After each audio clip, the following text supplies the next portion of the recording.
I majored in government and urban studies in college, and I thought I would be solving urban problems, which led me to Wall Street, and I worked in public finance for my first 6 years.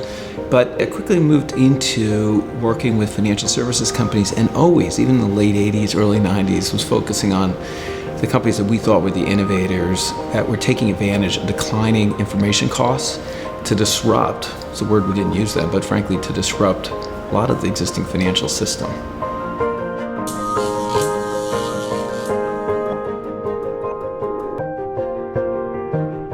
I spent 3 years living full-time in San Francisco, but I still live part of the time in San Francisco since 2007. One thing I observed, there's many differences, but one thing was that Wall Street and Silicon Valley don't get each other.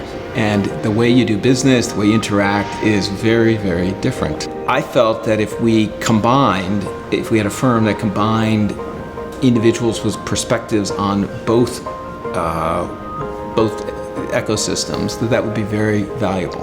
When I'm in one of those meetings with one of these companies that has really powerful ideas, it's so energizing. I'll start saying that is really interesting and it could be like this, and I'll start thinking about all the opportunities.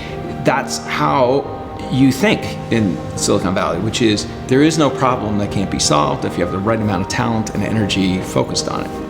I'll go back to New York and I'll say, what was I thinking? That's ridiculous. There's no way that company's worth what they think they're worth. That whole idea can't possibly be that big because in New York, you're trained to think about cash flows, valuation, problems, regulatory issues. You tend to think around the problems that exist in implementing the idea rather than the solutions. And both are important. You know, if you lived all your time in one place versus the other, you'd end up being either way too cynical or way too optimistic. We have 4 key themes that we focus on. So we do digital advice, we do alternative credit, different ways of offering credit, data around credit. We do payments, but really focusing on merchant solutions, business solutions to payments, solving those problems. We also do a lot around infrastructure. So infrastructure, the financial services infrastructure is, 40, 50 years old. It goes back to when paper processes were first automated. And, we like that. I think, figuring out what's going to work, what's not is interesting. A lot of other venture firms don't like it because enterprise is messy and complicated, it takes a long time to sell it. And I think one issue that comes up a lot now in infrastructure is how blockchain or other distributed ledgers could work to replace infrastructure. And if you think about the financial system, it's basically a collection of ledgers. That's the core. That's what a bank is, it's a ledger.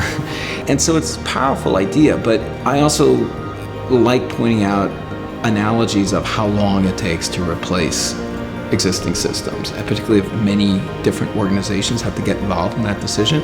It could be 5 years before meaningful volume has really shifted onto these, but it's definitely a powerful idea, and we've looked at several different applications of that within the infrastructure thing.